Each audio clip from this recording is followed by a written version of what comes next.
What is up, guys and ladies? Welcome back to another episode here of Bass and Furious TV.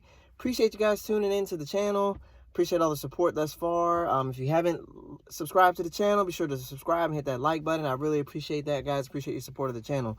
Now, for today's video, to dive right in, wanted to talk a little bit about some of the recent things that have been happening in bass fishing when it comes to the some of these major tournament trails and what's going on out there, guys. You know, there's a lot of different things going on, a lot of different schools of thought about who's winning, who should be winning, what should be dominating, what should not be dominating, what that kind of thing. So just wanted to kind of come to you guys, giving you my own take on it, and about a little bit about fishing tips and advice, just kind of how to dissect those things. So we'll dive right in. So according to the latest craze and what's going on in the fishing world is that you have to go out, you have to buy a live scope, live target, mega live. You got to buy it. You got to put it on your boat. Otherwise, you won't be able to compete in any of these derbies. You'll never stand a chance. You'll never win. And that's that. So if you don't have the technology, you don't spend $37,973 on your electronics, you'll never win a fishing tournament again, ever. Now, get in the comments. Let me know how you guys feel about that. Do you think that's true? Do you think that's a true statement, an accurate statement, a futuristic statement, a right now statement? What do you think, guys? Because I'm gonna be honest with you, the dudes who's been winning these tournaments, I'm sure they have it on their boat, but I'm sorry. These dudes look like, to me, they just going fishing. They just going fishing. If they pull up on a spot and it comes into play where they can see a brush pile or, you know, something swimming, right? Because that's the craze of the deal here is the forward-facing sonar. You can see stuff swimming. Yeah, I mean, I believe the statement was made at one point that a tournament will never be won again unless you have those deals. And I'm sorry. I'm not with it, guys. I know it's a big deal. It's a lot to it, but I think I've said it before in several of my other videos. If you take a really good angler and you give him that technology, that's dangerous. If you take an okay angler and give him that technology, give him about 6 months to a year, and he could be dangerous, right? Because he can shorten his learning curve, because he can pull up and he can see what you can't see. But you got to give him a little bit of time. He's got to learn that stuff. So to all the guys that immediately went out and bought live scope and active target and just thought they were going to start kicking everybody's butt in their club derbies and finish first in every BFL, go ask them for your $2,500 back, all right? Go ask them for your $7,777 back, all right? Because I'm sorry, man, that's not how it works. That's not how fishing works. That's the reason why people fish. Fishing is like about the constant chase, like the excitement, the figuring it out, the making multiple casts to finally make the right cast, to finally get that bite. Though technology helps. Don't get me wrong, technology always helps. Like, we're obviously not still driving Flintstone cars with our feet, right? Like, I don't think anybody ever did, but we're not still being pulled by horses, right? Like, that's not a thing. We are being pulled by horses, but like 480 of them, right? Like, not like 2, okay? So obviously innovation, these type of things are going to happen. They're going to make the world a little bit better, a little bit easier, safer, you know, that kind of thing, whatever. But that's not the end all be all, though. Like, I'm sorry, dude. I've seen plenty of guys that got these fast cars that swear they can do that. And a dude will pull out his 1967 Chevelle and whoop everybody butt. Like, it don't, because he know how to drive. You know what I'm saying? Like, your car might be faster, but that sucker can get in them turns. And you can't. You just got a fast car, but you don't know what you're doing. So I think it comes down to, it can help, but I think it comes down to still the actual angler and the actual angler's talent and the angler's ability to be able to use what he's been given and be able to effectively use it. So for example, me with even my little Helix 7 mega side imaging, I got it, but I still got to dial it in. I still got to know what this means over here and what this means over here and what's this over here. My buddy, you guys check him out, he's got a YouTube channel too, Tommy Tackle. I talked to him a little bit about these things, and he's telling me new stuff every time I talk to him on the phone about electronics. He tells me something new that I don't know. Yet I still go out here and catch fish. I still go out here and do well in my boat. Couldn't tell you what I'm fishing. Couldn't tell you. Matter of fact, when I won the BFL, I couldn't even tell you what type of wood I was fishing. Laydowns, buck brush, flooded brush. I knew there was a tree. It looked like a bass would sit on it. I cast my bait to it, and the fish bit it. That's like, I'm sorry, guys. Sometimes it's all of that, and then sometimes it's none of that. Sometimes you just got to go fishing. Sometimes you can have $39,000 worth of electronics, and a dude will pull up and beat you in a John boat that's 12 foot, and he's using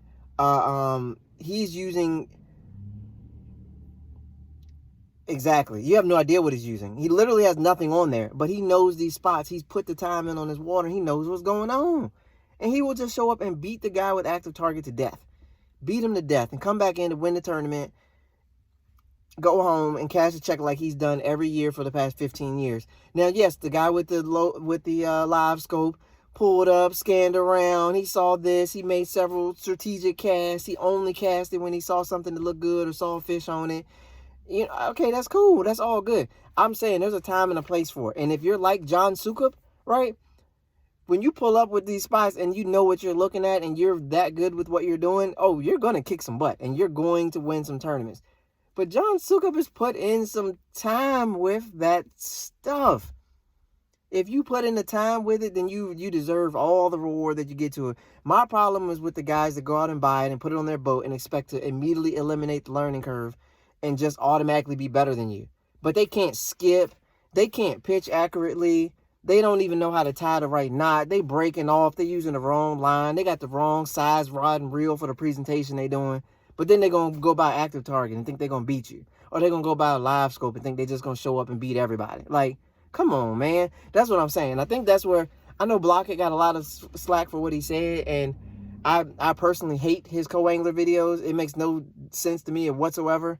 There's no co-angler in their right mind that shows up to a tournament hoping to just donate the money and go back home. There's no co-angler that does that. You only put $100 up to fish a tournament if you think you can win. If you think you can do good. You enjoy the experience. You learn everything you can, but you show up to win, Randy Blockhead. Don't nobody show up just to hope that Randy Blockhead shares a tad bit of his information. Please, Randy Blockhead, share with me a tip on how to rig a wacky rig. I'm in the middle of a BFL. I'm trying to win, bro. I'm trying to win. I did not show up for a tip session, okay? If I want a tip session, I'll go to a fishing show, and I'll watch them show you how to catch fish in the tank. I'll get my tips from fishing and talking to these guys at the dock. These guys I fish with around my area, they'll beat any of these pro anglers out here. Like, these dudes are really good, man. They'll beat a lot of people. They just don't have they don't want to travel the world and fish. They just want to do really good right here. They don't want to be in California for 3 weeks and not spending time with their kids. Like, they like what their lifestyle where it's at. When you choose to be a professional angler, you have to be a professional driver too. Like, you have to drive across the world a lot of times to go fishing, or across your United States or whatever to go fishing.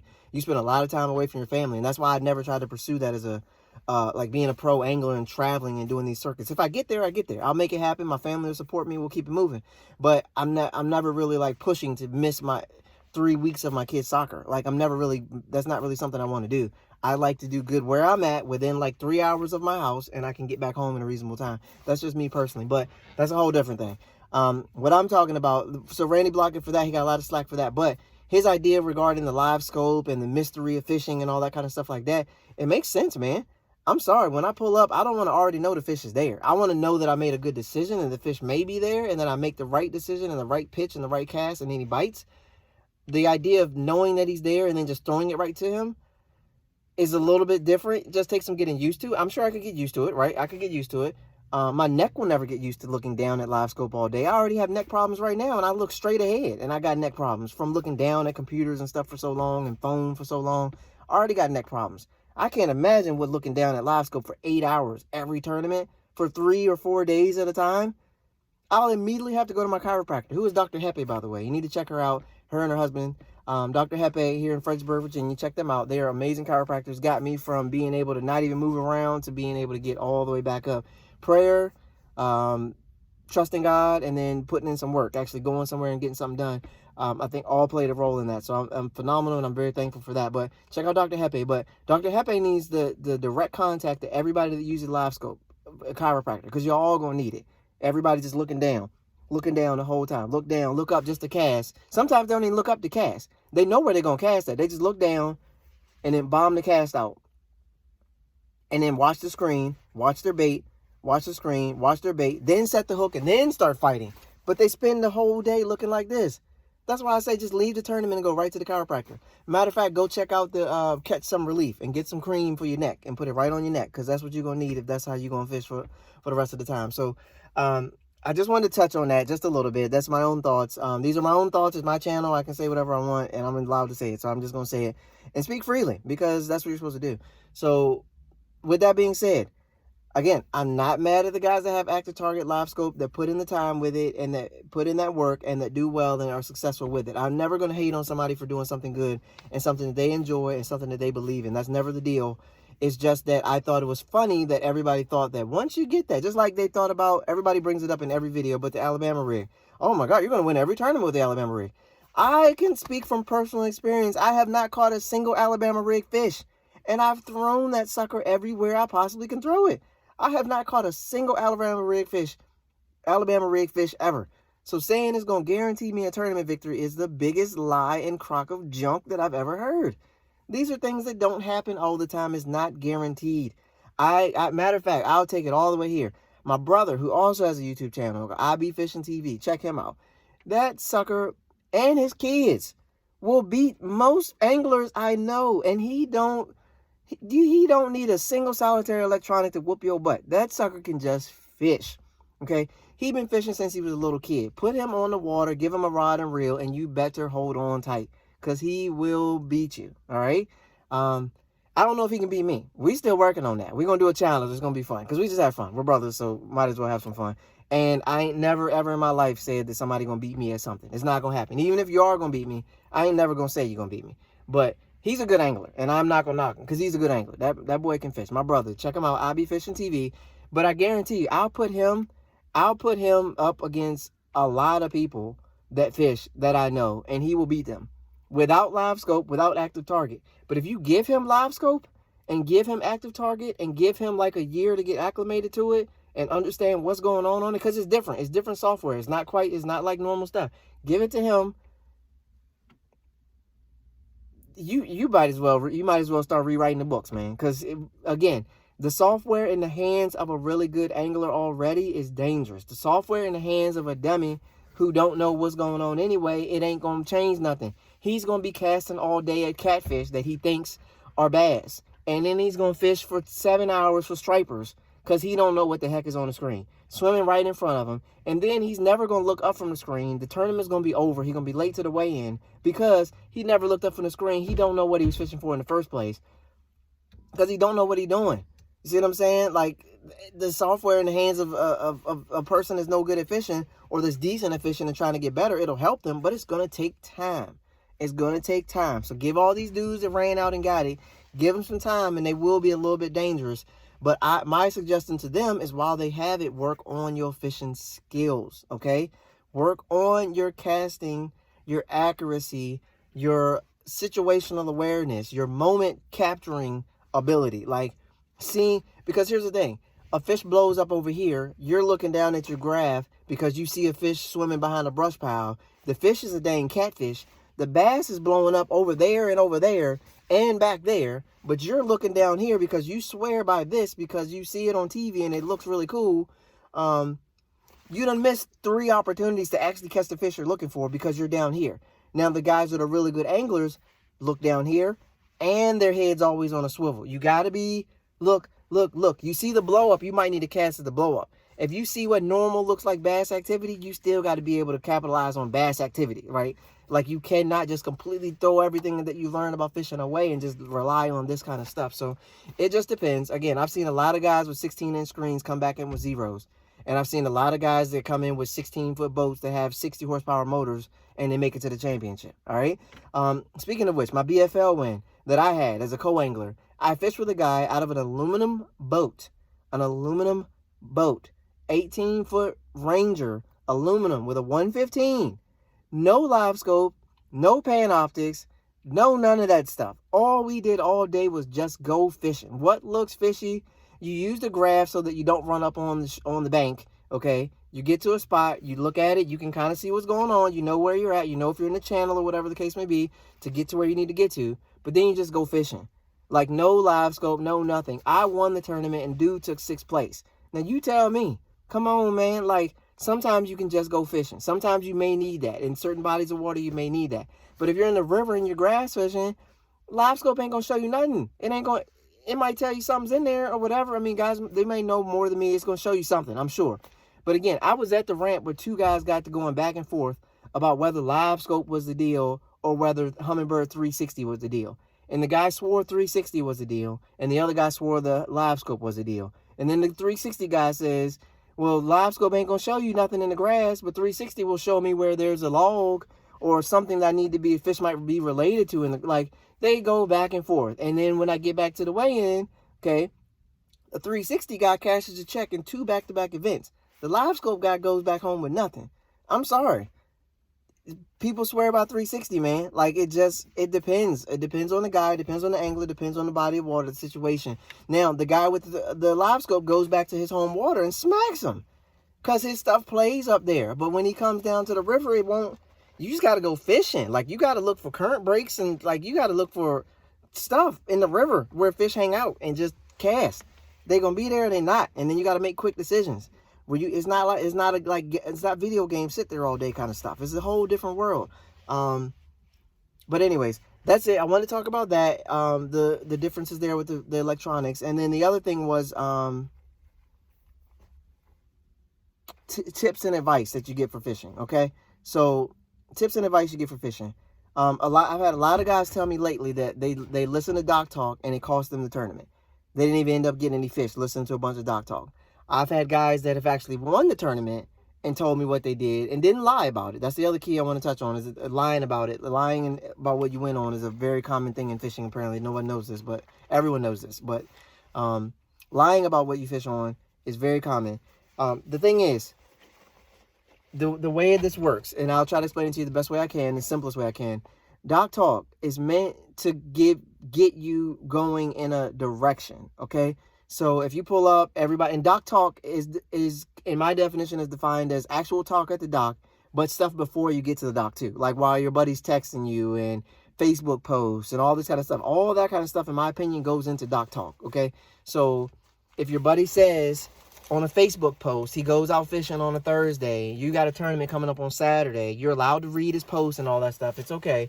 He tells you he's got something on Saturday. He goes and tells everybody that he caught him on chatterbait. Okay, so you're like, all right, Tom caught him on a chatterbait. Bill caught him on a chatterbait. All right, I'm gonna put the chatterbait in my bag. Okay, just to make sure I bring it on Saturday. You get there on Saturday, throw that chatterbait. You don't get bit, but you never make an adjustment to something else that maybe have worked, right? Like, so another forum said drag a Carolina rig. Another forum said, dude, I can only get bit on a shaky head. So Docktalk is a relative term, and it's meant, in my opinion, to give you a direction, to give you a base or a platform. I mentioned this in my last video about co-angler tips. Even boaters, the boaters can use this as well. It's meant to give you a direction, a platform, a base, if you will. If you're building a house, this is like the foundation, right? But the foundation is pretty big on a house, right? Like, it has a lot of different compartments that make up the foundation. You've got to put together a big foundation. So don't just get a chatterbait tip and be like, oh, I'm going to throw a chatterbait. Think about how many other people are going to be throwing a chatterbait. Okay, seriously? Okay. But then you got another guy that says a shaky head off of points. And then you got another guy that says, I was cranking shallow, rounded docks. Another guy that says I was fishing the front of a floating dock with a jig. Another guy that says skipping a wacky rig under a Cinco. So what you do is you take all of that, you put it all in your base, all in your foundation, and then you show up and then you just go fishing, okay? You go fishing, you trust your own instincts. Maybe that stuff sits in your head a little bit. Maybe I throw that chatterbait. Like, okay, so you pull up, you throw a spinnerbait, right? You just disregard all that and throw a spinnerbait, but you're not getting bit. Then you think, you're like, all right, my buddy says he was throwing a chatterbait. It was a white chatterbait. You pick up your white chatterbait, you put your Seiko on the back, you bomb it out, bow, you got one. All right, now Docktalk is in your head. Now you're like, all right, maybe the chatterbait might work. But see how that worked, though? I did me first. Then I relied on that. You can do it the opposite way. You can throw the chatterbait first, not get bit, and then throw your spinnerbait and get bit. You can do it the opposite way, too. The opposite way works as well. But Docktalk, you really want to build a foundation. These are different things I could try when I get here. Put all that together as best as you possibly can, because at the end of the day, if you're not a really good spinnerbait fisherman or a good chatterbait fisherman, If you spend all day throwing it, you're probably not going to be that good at it because you just ain't good at it, right? Like you weren't good at it before you got there. You're not going to just get better that day. You got to stick with what works for you. So you need to find a plan of what works for you. You tried the Docktalk. Now throw the Docktalk away and then get back to fishing something that may work. Now, if you got nothing and the base is just your base and you got nothing and you can't put nothing together, then you just got to go with the Docktalk. You just got to go with whatever. Just go fishing and your finish is going to be what it's going to be. That's what it is. That's what it boils down to. It's that simple. Don't read no more into it. No, nothing else. If you ain't got nothing, the Docktalk ain't working, you ain't figuring nothing out, then just go fishing and it's going to be what it's going to be. My tip to you for that, and this will be any body of water in the world that you go to, my tip for you for that is just go hit the docks. If you got nothing and it's 12 o'clock, run a bunch of docks. That's it. The simplest tip in the world. I ain't even got to elaborate on that. Run docks. Run ones that look good, and then run the ones that look horrible. If you see one rundown dock in the middle, you see Edwin Evers tell you this all the time. If you see one rundown, beat up dock all the way in the back that look like don't nobody want to ever fish that dock, go hit that dock. Okay, and then hit the pretty ones on the way out, and then roll. Next creek, hit the docks. Run to the mouth, hit the docks at the mouth. Run deep into a creek, hit the docks. Okay. If ain't nothing working and ain't nothing going on and your day is just doo-doo and you can't figure it out, hit the docks. Go hit all the docks.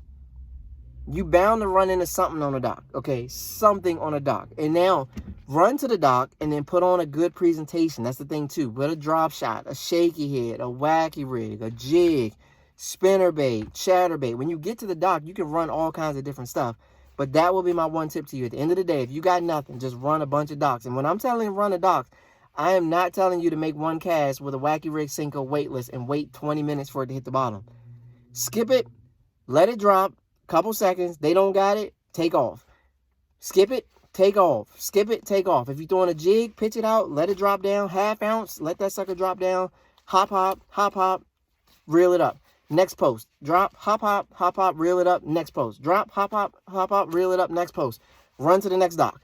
Drop, run to the next dock. Drop, run to the next dock. Nothing, boom, run out of there. Okay, I'm talking Brian Thrift speed. Like, I'm talking speed. You've got to, because I'm telling you, when I'm telling you run docks, you've got to run. Sometimes you got to run a bunch of docks to try to find something. But this, again, if you got nothing, or if you got something and you're looking for a bigger fish, run docks. It's the same deal. Just run the docks. Okay? You may not be able to find a grass edge. You may not be able to find a laydown. But, I mean, think about it. If you hit a dock, more than likely, there's probably going to be some laydowns in between them docks. Hit the laydown.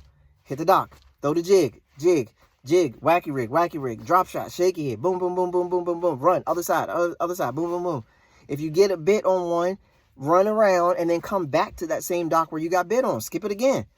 You may get them on the second one. I've had that happen tons of times.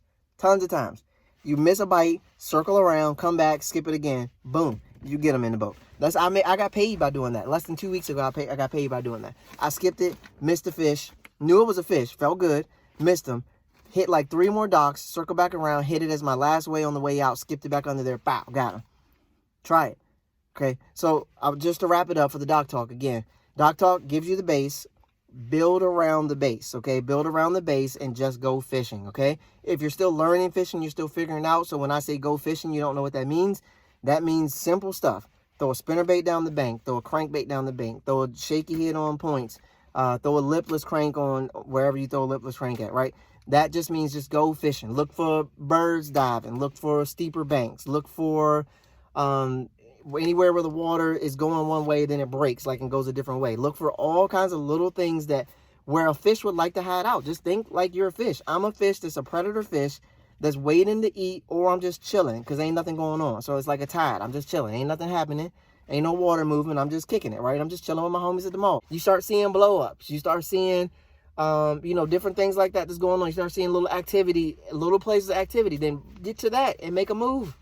That's it. Just go fishing. There's a ton of videos on there to tell you how to find fish, this, that, and the third. But just think about it from a mindset thing. I'm a predator fish. I'm looking for something to do. I'm trying to find some food, or I'm trying to get from one place to another, or I'm just chilling. Bass ain't gonna be doing but so many things. They not waiting for food. They just chilling.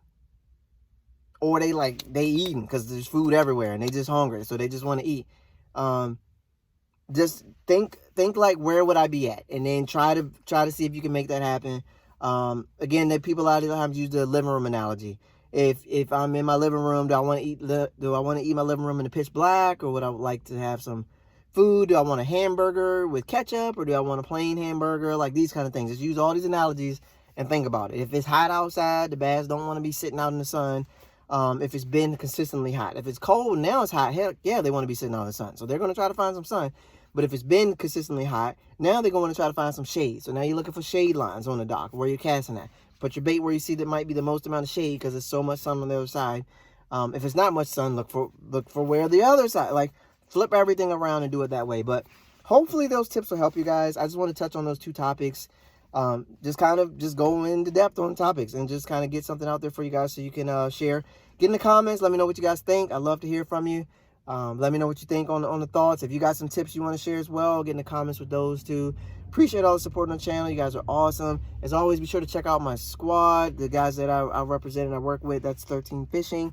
And it's a little messed up. Let me set on my head. Omega Custom Tackle. Be sure to check them out. Omega Custom Tackle, 13 Fishing. And I mentioned a couple of channels here as well. I'll leave their links below. But I Be Fishing TV, Tommy Tackle. Be sure to check these deals out. These guys making some good videos, some good content, good anglers, good people. So be sure to check them out. But I appreciate all the support. I appreciate you guys tuning in.